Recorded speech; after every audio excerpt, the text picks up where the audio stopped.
In the last class, we had seen the different atmospheric effects that is to be considered for designing an appropriate GPS receivers, which was the phase velocity, group velocity, the ionospheric refractions of plus del and minus del, the tropospheric refractions, followed by atmospheric monitoring. So in the atmospheric monitoring, we had seen three different types. One is the ionospheric tomography, troposphere sounding, and CHAMP mission. So after the atmospheric effects, what we are going to see in this presentation is the antenna phase center offset and its variation. So now let us go to the antenna phase center offset and variation, and followed by that we'll be seeing multipath propagation.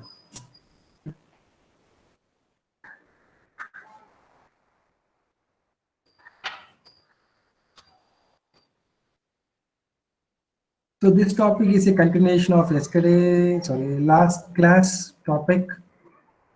It is in unit 4. So the antenna phase.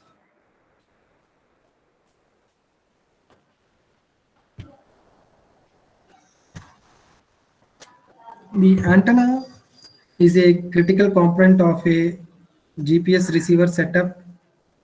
The main purpose of an antenna in the receiver is to capture some of the power in the electromagnetic wave it receives and converting that into an electrical current that can be processed by the receiver. If the signals are very strong and that consists of low frequency components, any antenna could capture the GPS signals easily. This concept of occurring is not applicable for higher frequencies or the weaker signals. So in general, an antenna must be designed for the particular signals to be intercepted that with the antenna should be intercepted with a center frequency, bandwidth, polarization of the signals, which are the most important parameters of design of an antenna. Since the GPS operates at very high frequencies, the signals received from the GPS satellites would be always weaker in nature. So the arrived signals from the GPS virtually can be from any directions or from any satellites.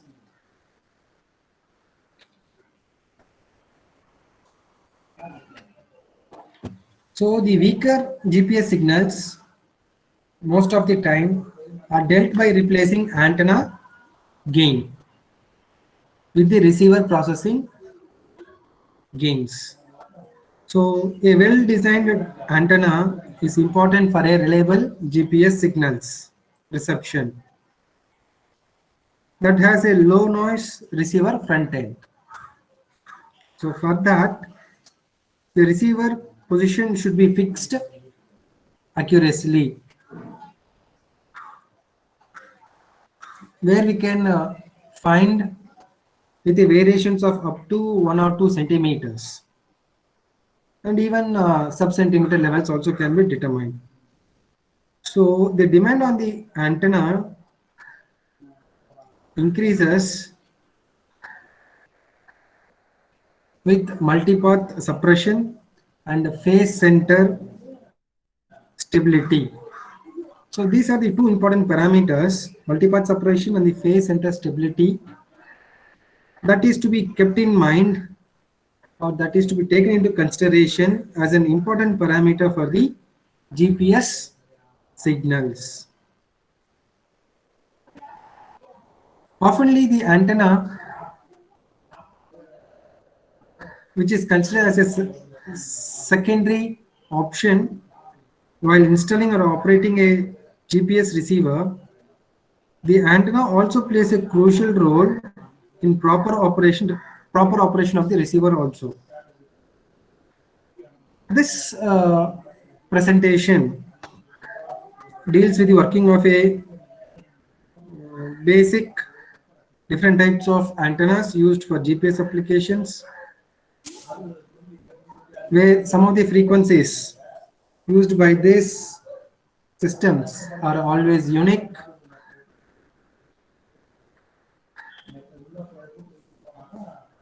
and the other frequency coverage all has the same GPS antenna designs to be as having a common properties. So first let me tell you what are the different properties or characteristics that the GPS antenna should have. The first is the frequency coverage, second one interference handling, third one impact on the receiver sensitivity, fourth one multipath separation, fifth one polarization, sixth one antenna bandwidth, next is the antenna phase center and antenna gain pattern. So out of this 8 characteristics of a GPS signals, we are going to see about the antenna phase center and offset variation now.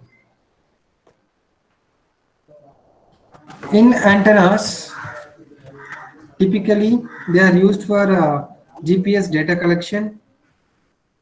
The physical represents that it is geometric center of the antenna. So what do we call this phase center is that the phase center of the antenna is the point in space where all the rays appear to converge on the antenna. So this is what the point is. The phase center is the point in space where all the rays or all the radio signal measurements appear to converge onto the antenna. So all the radio signals that are being measured or referred is generally non-identical. So they become to converge onto a particular point in the space. So that point we call it as phase center. So ideally the phase center is a single point in space for all directions at all frequencies. However, a real world antenna will often possess multiple phase center points. For example, for each lobe in the gain pattern, we'll have a gain pattern for each and every lobes. And the phase center appears as frequency, and the viewing angle is also varied. So moreover, the offset depends on the elevation, the azimuth angle, and the intensity of satellite signal, which is different from L1 and L2. So always the phase centers for L1 and L2 generally do not coincide, and naturally different types of antennas have different locations of the phase centers. If you have a conical spiral antenna, we have a different phase center. If you have a microstrip antenna, we have a different phase center. If we use an helical shaped structure, we have a different. So it depends upon the different types of antenna being used. If different types of antennas are used, different phase centers are taken into account. Here there are two effects that is to be distinguished. One is the offset, second one is the variation. The phase center offset and the antenna phase center variation are the two parameters that is to be taken into consideration for designing an appropriate GPS receiver.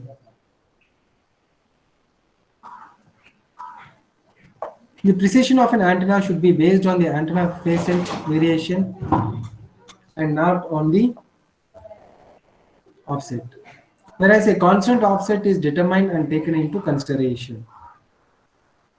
A true antenna phase center may be different from the center indicated by the manufacturer. So depending upon the manufacturer, the antenna phase center will also vary.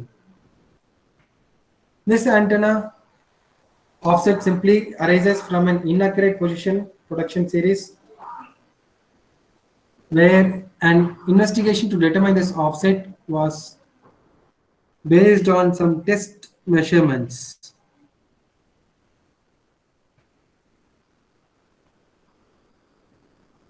Example is that the rotating the antenna in an laboratory environment. Usually, we prefer to always align the property of leveled antennas in the same direction, which results in cancellation of both length and orientation of the offset between physical and phase centers. When the same type of antenna is used at both ends of the short baseline, and for a longer baseline, local verticals can be assumed with parallel in nature, as well as we can use a mixed type of antenna in order to determine the amount of phase center offset that is given by the antenna manufacturer. The location of the phase center can vary with variable azimuth and elevation of the satellites with the intensity of the incoming signal. Depending upon the incoming signal, the variable azimuth, angle and the elevation of the satellites can be easily determined. And for this, the variation is always systematic in nature, and the test series, which was varied, experienced an effect of about 1 to 2 centimeter variations, where microstrip antenna was being used.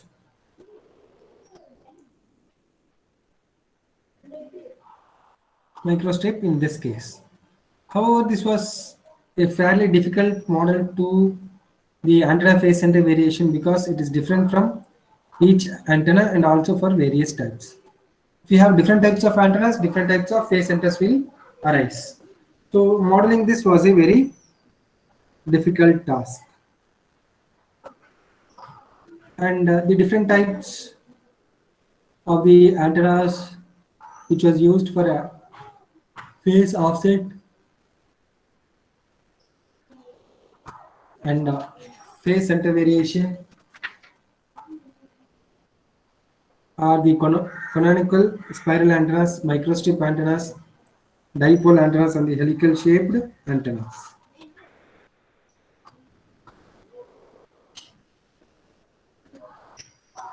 Next topic is the multipath.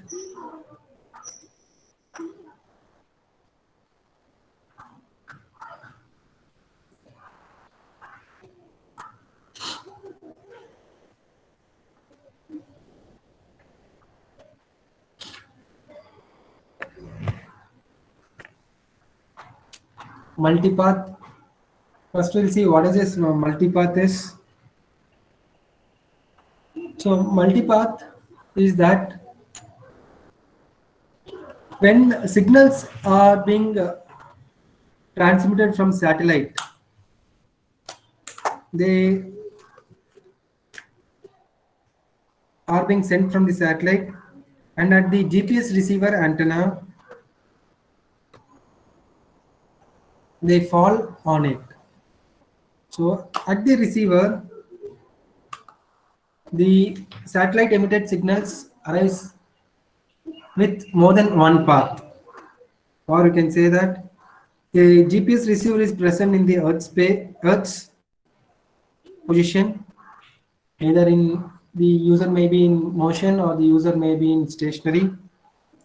The signals that comes from the satellites arrives at this receiver's antenna directly from space or reflected from the ground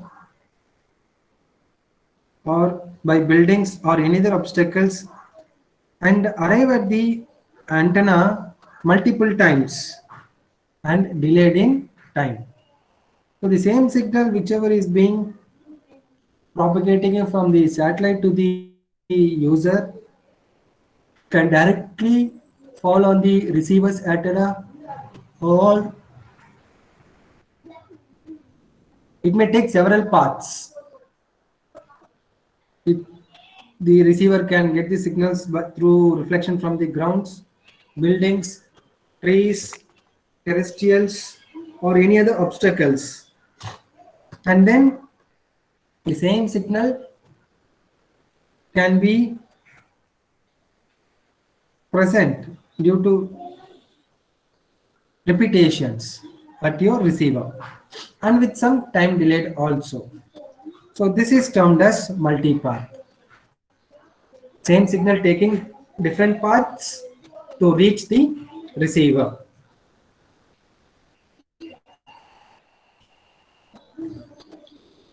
This multipath is the same concept as you are studying in mobile communication,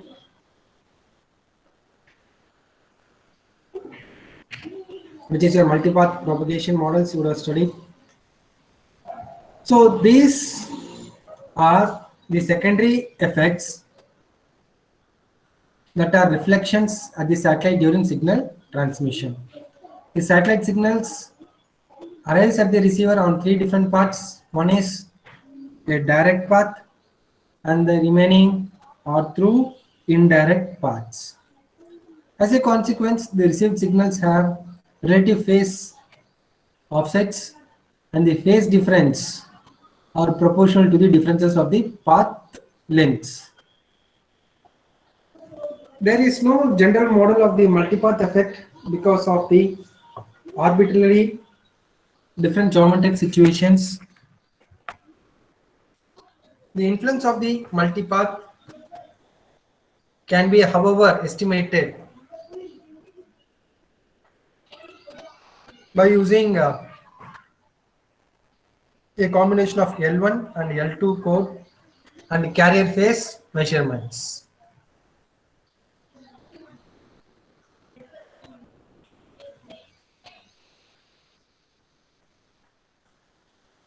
So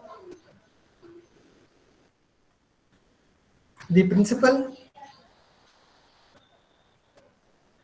is based on the fact that troposphere,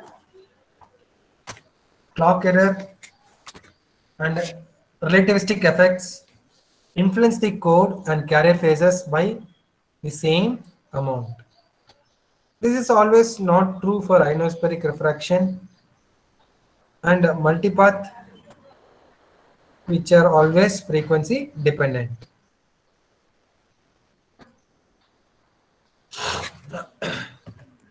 Taking into consideration that we have an ionospheric free region and carrier phases with forming corresponding differences, all the mentioned effects except for multipath can be cancelled.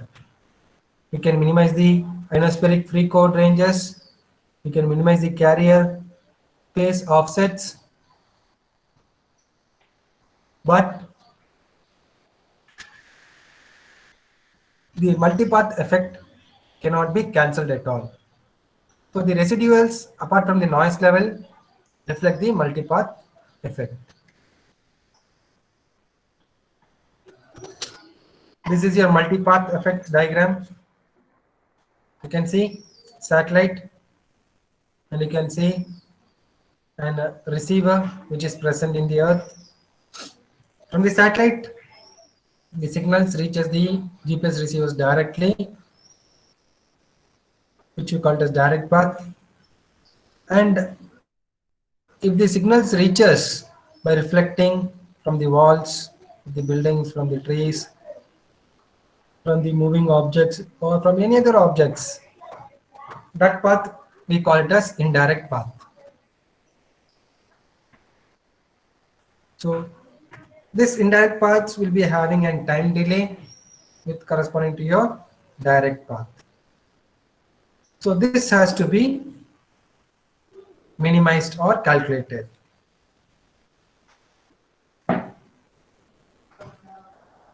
I will give you 2 or 3 minutes for viewing this multipath effect. If you have any doubts, put in the chat box.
Any doubts or queries?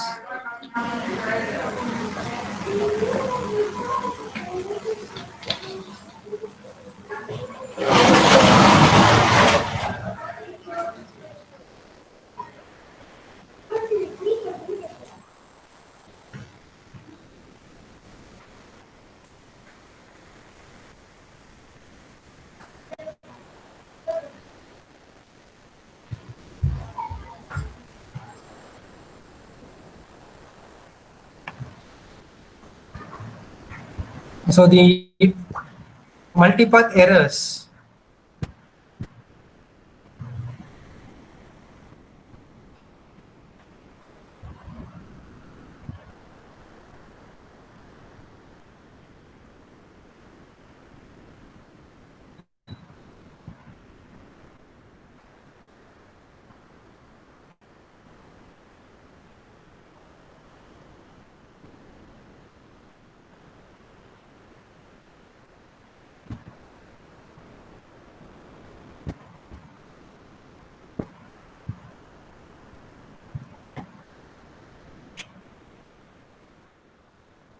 The what happens when the receivers receive different parts of information, same information with some delays, is that it leads to multipath errors, which can be classified into 3 different classes. One is diffuse forward scattering from a widely distributed area. Second one, specular reflection from well-defined objects or reflected surfaces in the vicinity of the antenna. Third one is the fluctuations of very low frequency that is associated with reflection from the surface of water. So it can be classified into three different classes. One is forward scattering from a widely distributed area. The example is that the signal passes through a clustered metallic environments. So there we get distribution of the signals very widely. Second, we'll get reflection from well-defined objects or the reflecting surfaces which are very near to the antenna, GPS antenna. And the next one is the reflection due to surface of water, which are fluctuations but with very low frequencies. So these are the errors. From geometrical point of view, it is clear that signals received from low satellite elevations are more susceptible to multipath than signals from high elevations. If higher elevation is there, then they are not susceptible to multipath signals at all. If the elevations are more, or if the elevations are from a lower satellite, we get more susceptibility to multipath fading. So then the code ranges are more highly affected by the multipath than the carrier phases. Comparing a single approach, the multipath effect may be around 10 to 20 meter for code pseudo ranges. The error resulting from the multipath may grow up to 100 meter if there are buildings present nearby the antennas. In several cases of multipath, loss of logs can also occur. This represents that most of your signals would be lost forever, which cannot be retraceable also. So the multipath effects on carrier phases for relative positioning with the short baselines should not be greater than 1 centimeter. A simple change in the height of the receiver may increase the multipath and thus deteriorate the results. So while performing static surveys where the observation times tend to be relatively long, intermittent periods of multipath contamination is not at all a problem at all in static survey observations. Whereas this multipath contamination or multipath agitation is a big problem in kinematic surveys. In such situations, when the receiver is set up in the center of a highway and large metal trucks continuously pass by the antenna. So this is an example of that. Rapid static surveys may be more contaminated in such cases, and longer observation times would be appropriate. This is the remedy for that, for a static surveying. So the mathematical model, the effect of multipath on carrier phases are estimated by the following considerations.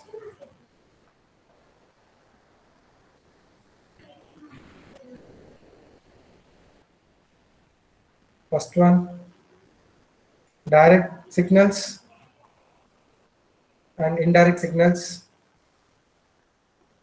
interfere at the antenna center,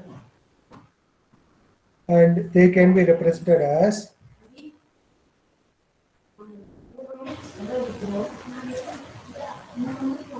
A cos phi, which is a direct signal representation. Since it is an indirect signal representation, you will be having a time delay. So we are introducing plus del phi. So the indirect signal will be beta, is a factor being introduced called as damping factor, as the amplitude of the indirect signal is reduced by that factor. So beta is your damping factor, and A cos phi plus del phi is your indirect signals representation. So the amplitude of the indirect signal is reduced by the damping factor beta because of the reflection at a surface.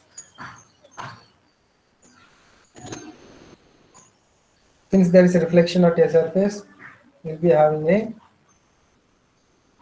damping factor called beta.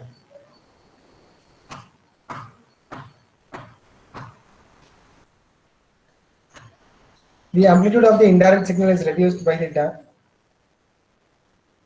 damping factor due to its reflection of its surface, either by tall buildings, reflecting surfaces, metallic surfaces, water, sea levels or oceanic surfaces, or whatever might be. The phase of the indirect signal is delayed by a phase shift, which is always a function of the geometric configuration. So next we are going to write in terms of phase.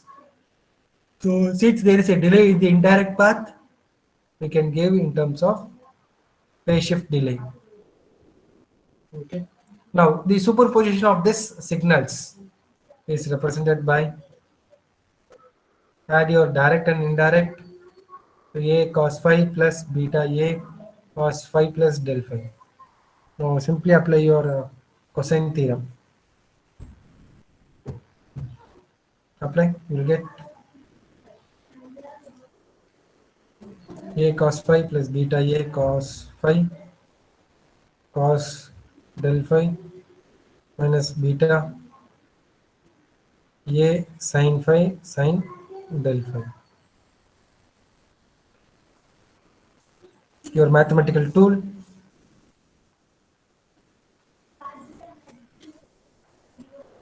Then rearrange the equation as this. A cos phi is common in these two. In these two, a cos phi is common, so bring it outside. So a cos phi outside, remaining will be 1 here, 1 plus beta cos del phi minus, here we have beta a sin phi sin del phi. So that will become minus beta del phi a sin phi.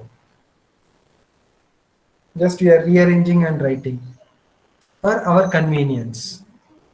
We bring this beta sin del phi and a sin phi separately.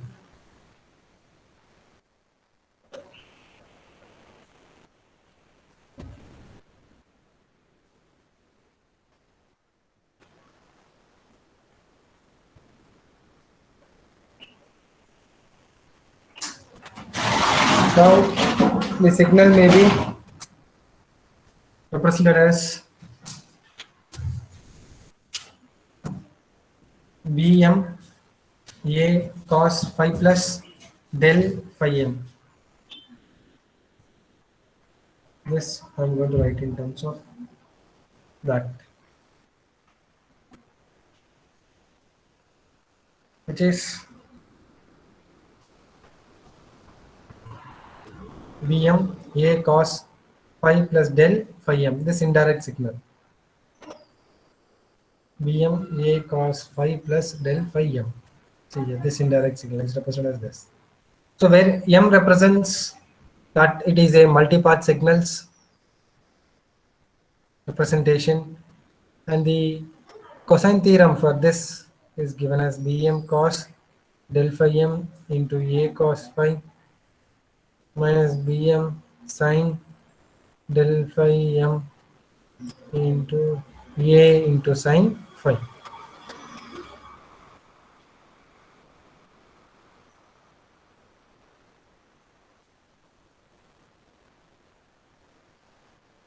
So now what we are going to do is that we are going to compare the coefficients of a sin phi and a cos phi with the above. So here we have a cos phi, a sin phi. This is why we had rearranged it in terms of a cos phi and a sin phi. Compare the coefficients of a sin phi and a cos phi. So then we get Bm cos del phi m is equal to 1 plus beta cos del phi. 1 plus beta cos del phi. Similarly, in the place of A sine phi, we compare this. So we get Bm sine del phi m is equal to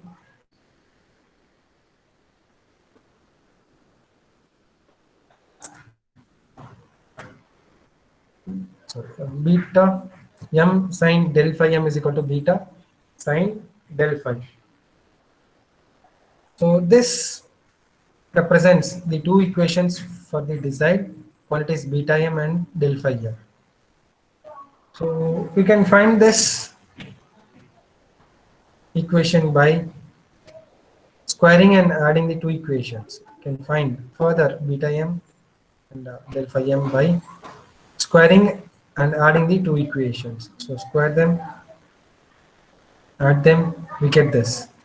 Beta m is equal to square root of 1 plus beta square, which is this,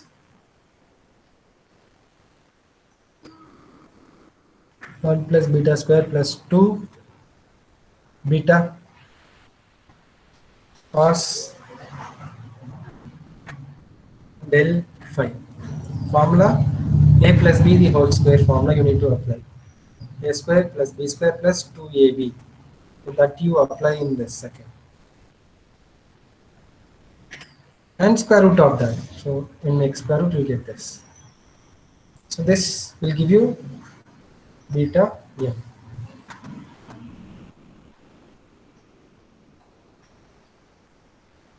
Now we need to find del phi m. So if you want to find del phi m, simply divide these two equations.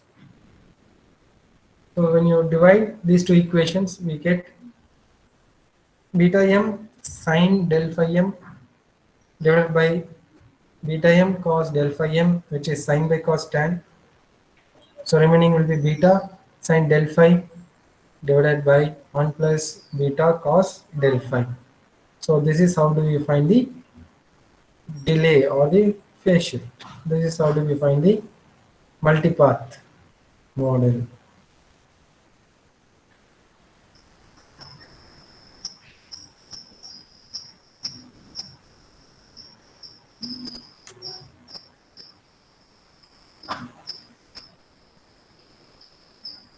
Next, how do we decide this beta value? So always this beta value will vary from a value of 0 and 1. As we do in our reflection in transmission lines and waveguides. So if beta is 0, there is no reflected signal and no multipaths at all. And that it gives beta m is equal to 1 and del phi m is equal to 0. This means that the resultant signal is identical to the direct signal. And if the damping factor beta is 1, so then there is higher reflection, higher amount of reflection. So we will get beta m is equal to twice of, you can see the formula,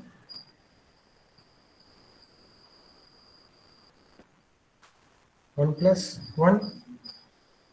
beta square plus 2 beta cos del phi. So beta is 1, damping factor is 1. So 1 plus 1 square is 1, 1 plus 1 2. So 2 plus 2 beta cos del phi. So we get 2, take the 2 common outside. So 2 times of 1 plus cos del phi. So we can write this as this formula. So 2 cos del phi by 2.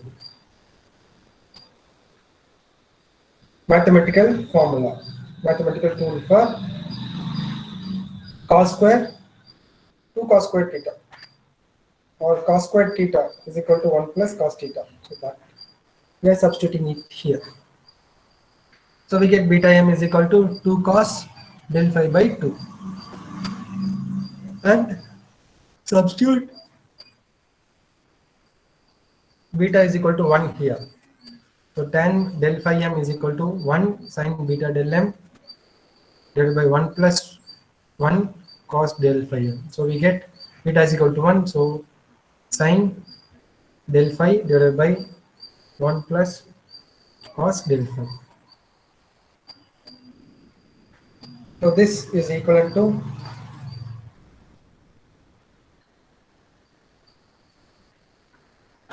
tan del phi divided by 2.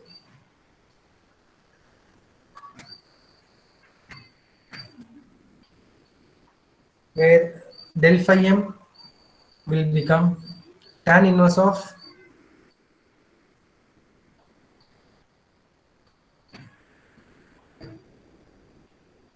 del by 2, del phi by 2. So del phi m or the phase shift will become 1/2 of del phi. So now let us see what is this del phi is. Del phi is the delay in signal. How much amount of delay which we are obtained. Beta is your damping factor. So here you can see a geometry of the multipath.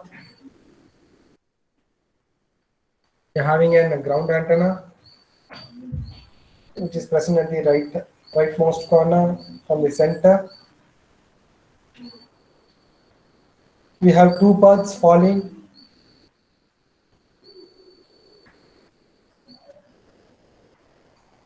Two indirect paths, and these indirect paths are having a separation distance of a height h. The center is represented by E.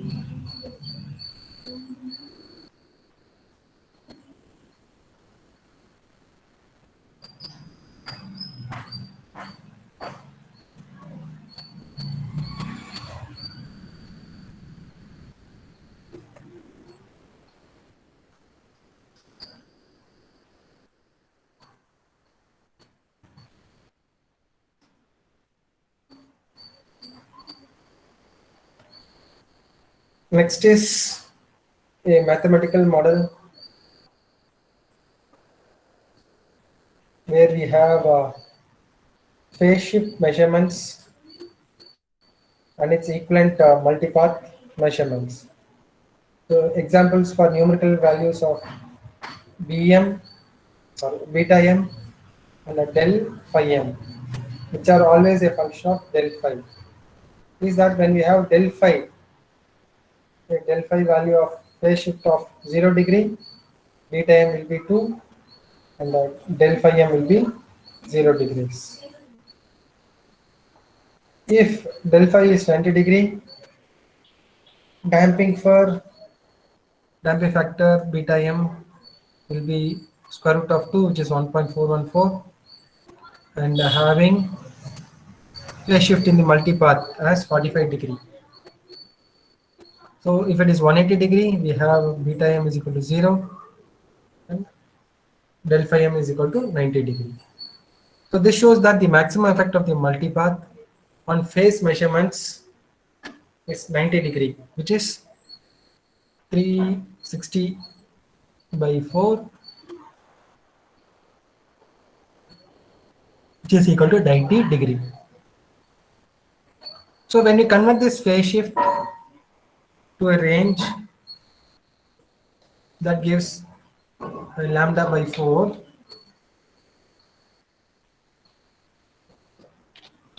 Using a quarter wavelength, we get the lambda value as 20 centimeter. So the maximum change in a range of about 5 centimeter is, however, noted that this value may increase if linear phase combinations are used. The phase shift del phi can be expressed as a function of the extra path length del s in the case of an horizontal reflector, which is your ground reflectors or ground reflection principle. So then I can rewrite the equation of del phi as 1 by lambda into del s, which is 2h by lambda into sine E. So E is this angle is being created due to this del S. You can see one antenna receives one direct signal like this, which is your direct path propagation. Another one is due to reflections with this. So when this hits the earth surface or the ground surface, we take a perpendicular line for that with respect to the center of the antennas, and with respect to the direct path of the antenna also. So that determines your E. So sine E. So del phi is equal to 2h divided by lambda into sine E. So then I can find frequency F is equal to differentiation of del phi divided by dt. So 2h by lambda, which are all constants, sine differentiation will become cos. So cos E dou dE by dt. So this is how to find the frequency for this horizontal reflectors. Or this is how to design the frequency for this. So far what we had seen is all your mathematical model. That's how multipath occurs.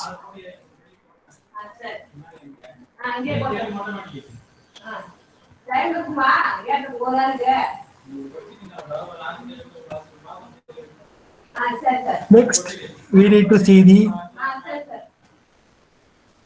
mitigation techniques or the prediction methods that are used to estimate the multipath effects. There are various methods that are used to mitigate or estimate or reduce the multipath effects. Among the popular are the antenna-based mitigation, improved receiver technology, third one, signal and data processing. So if these methods are used appropriately, the multipath issues or multipath effects can be reduced to a certain extent. So how do we do that in antenna? How do we do that in antenna-based mitigation methods is that the improvement of the antenna gain pattern can be done by using choke rings, creating special antenna designs, and arrays. Using an array type of antenna would be most effective in the choice of an antenna. So next is that the elimination of the multipath signals is also possible by selecting an antenna that has advantage of signal polarization. If the signal polarization of the GPS is determined, or if it is having,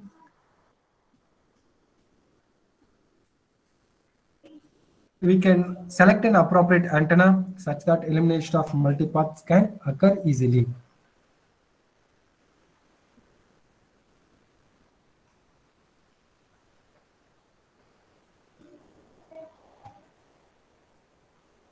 Next is the choice of the GPS signals.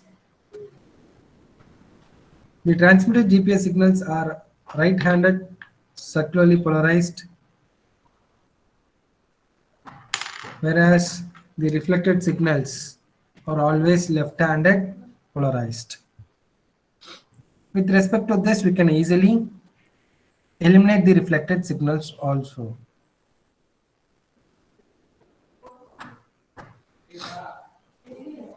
Next is that a reduction of the multipath effect may also be achieved by digital filtering, using an appropriate digital filter, wideband antenna, radio frequency,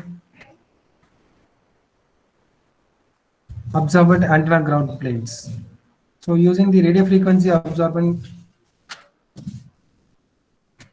ground planes in the antenna, we can reduce, we can estimate the multipath effects easily.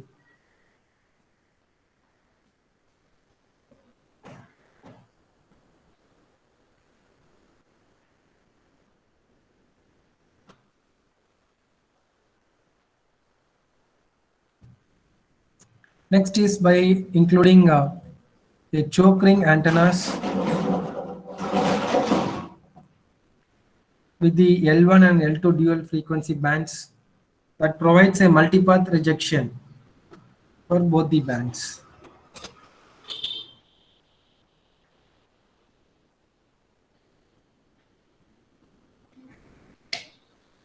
Previously, they used a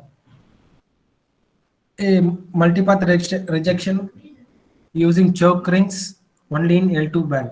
So nowadays, by using the dual frequency choke ring, you can easily reject the multipaths occurring in both L1 and L2 bands.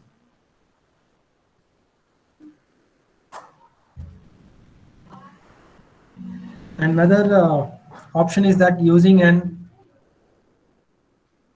spiral arms for the choke ring idea. So if you use an choke ring idea using a spiral arms, we can eliminate this multipaths.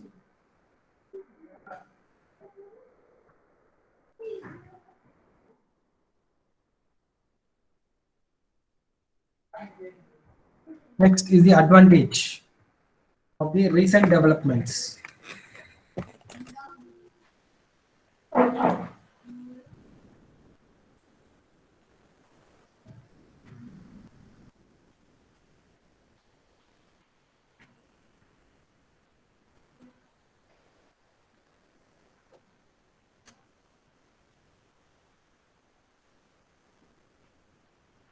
The advantage in the recent development over the choke rings is the sharper radiation pattern where multipath susceptibility is reduced with no phase center offsets between L1 and L2 carriers, which are not necessary for any alignments.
Next advantage is that using an absorbent antenna ground plane that reduces the interference of satellite signals with low or even negative elevation angles that occur in case of multipaths.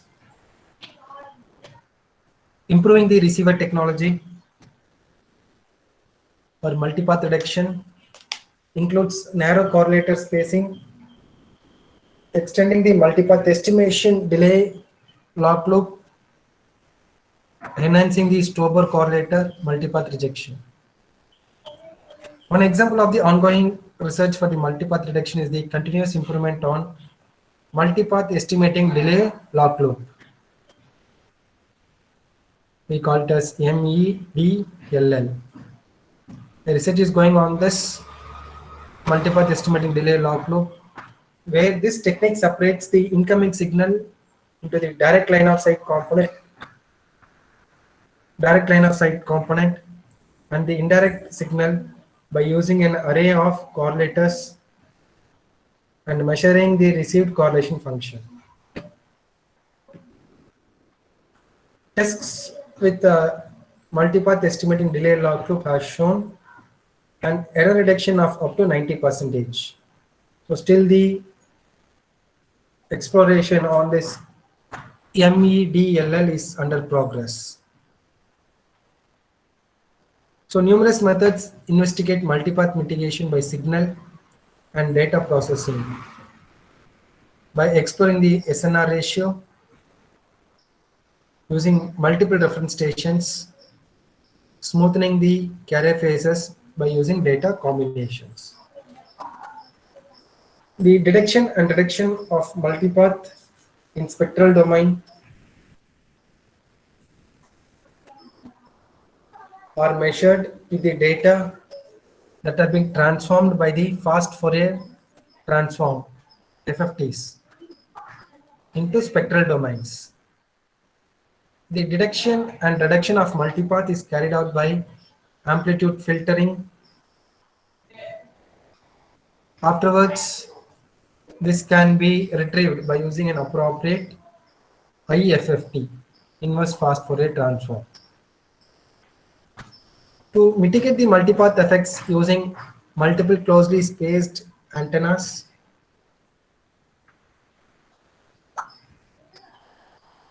the nearby placed antennas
to mitigate or to avoid the multipath effects using multiple closely spaced antennas for static applications, the nearby placed antennas cause a strong correlation of the reflected signals. The phase of the reflected signal at each antenna phase center depends on the signal direction, which may be expressed by azimuth and elevation. For each satellite, a Kalman filter is implemented.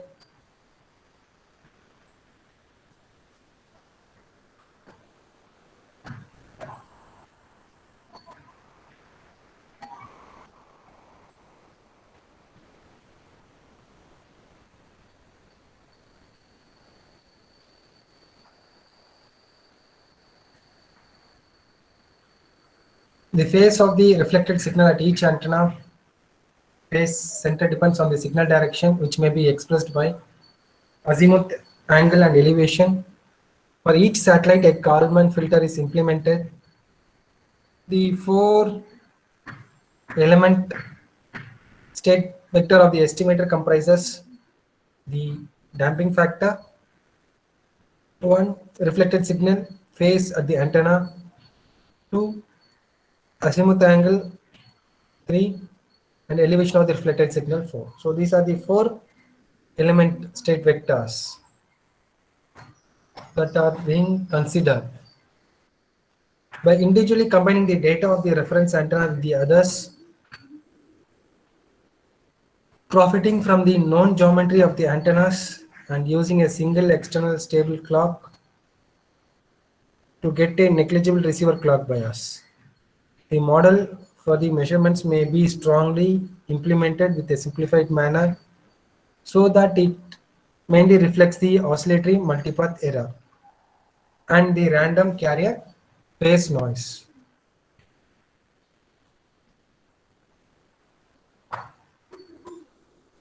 The results of the Kalman filter estimation is adapted to finally apply to allowing for the multipath error determination in the carrier phase at each antenna while neglecting the filter convergence period and the test measurements shown with about 70% improvement.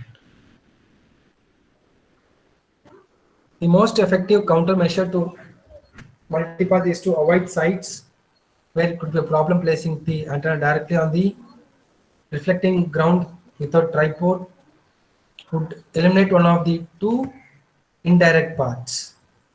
However, the vertical reflecting surface would still contaminate the results. So therefore, the general recommendation is to avoid as far as possible reflecting surfaces in the neighborhood of the receivers. Nowadays, multipath analysis and mitigation is no longer restricted to high precision or the static applications. Car navigation is one of example with feasibility studies with multiple antennas to isolate and detect multipath on code measurements.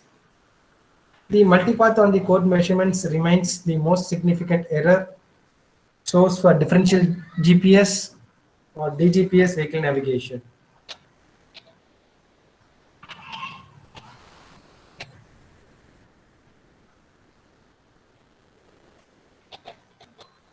As compared to the static applications, the positions of various reflectors are changing rapidly. That increases the difficulty of a proper channel. And for multipath affecting code measurements, the residuals of code and phase may be analyzed. Since the carrier receiver noise and the multipath affecting phases are very small compared to the corresponding code values. The successful identification and elimination of the multipath corrupted measurement is the final objective. The gain in position accuracy improvement depends on the size of the multipath errors. And even with high performance correlate receivers, multipath errors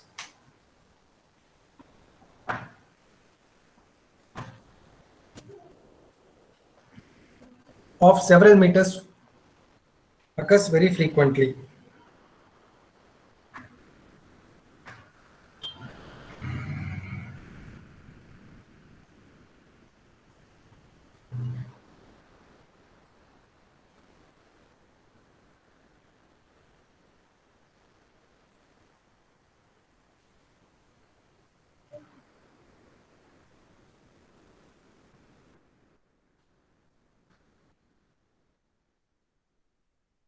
So these are the terminologies that you should be familiar.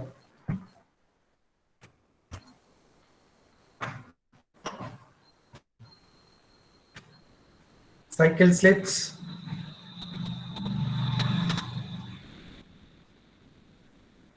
blunders,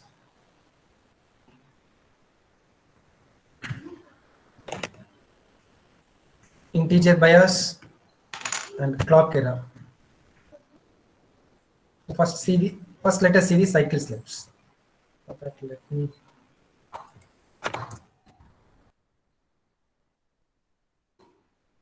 me click for any queries.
Since there are no queries, I'll proceed further. Cyclic clips. The advantage of the triple differences is the cancelling effect for the ambiguities, and thus the immunity of the system changes from the ambiguities. So such are called cyclic slips, which is an important measurement of the GPS signaling, cyclic slips. Another one is the blunders.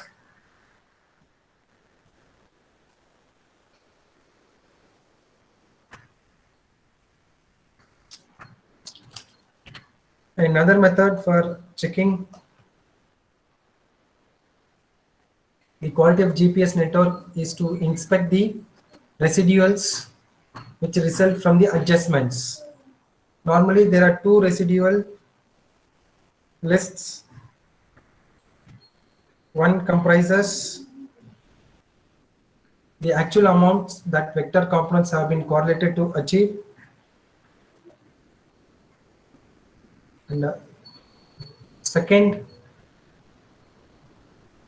is that the residuals should consist of small values of short lines and larger values for longer lines. Residual should be short, or it should be very small for smaller values, and it should be long for larger values.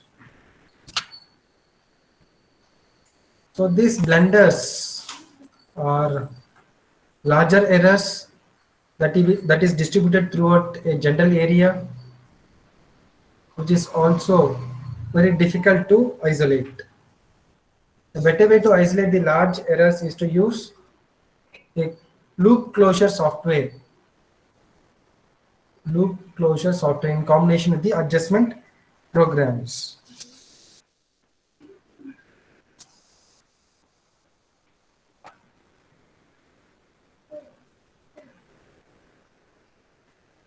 After the blunders, we have two more: integer bias and clock error. So the integer bias of a wide lane phase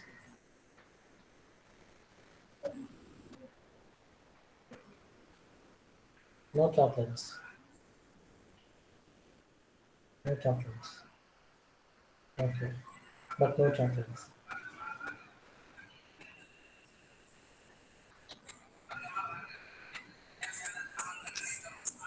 The integer bias of a wide line phase, which is plus, we have seen two phases, narrow lane phase and a wide line phase in unit 3, I think so, yeah, unit 3. And the integer ambiguity of the base carrier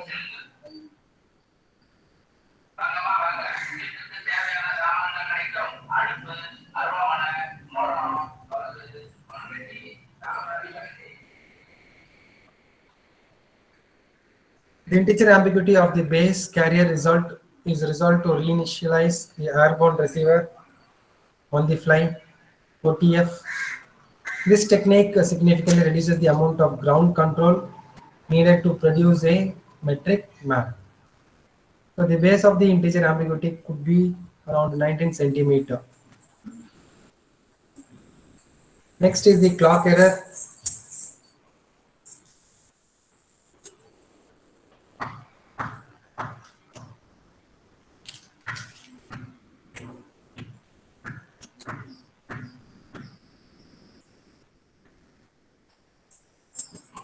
Next is the clock error.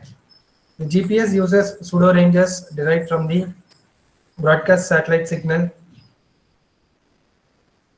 The pseudo range is derived from either from measuring the travel time of the coded signal and multiplying it by its velocity, or by measuring the phase of the signal. In both the cases, the clocks of the receiver and the satellite are employed.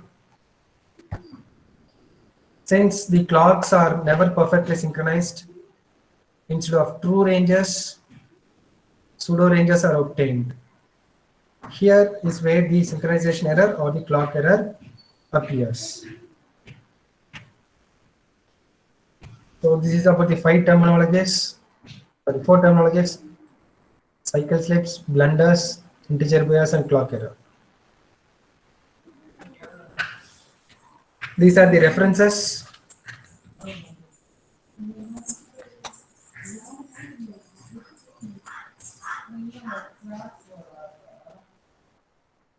Any questions? You can type in the chat box.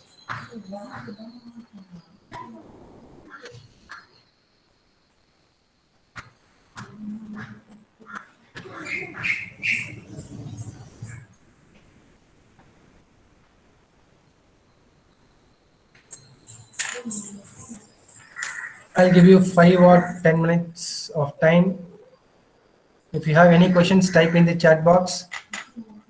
And after that, we'll proceed further.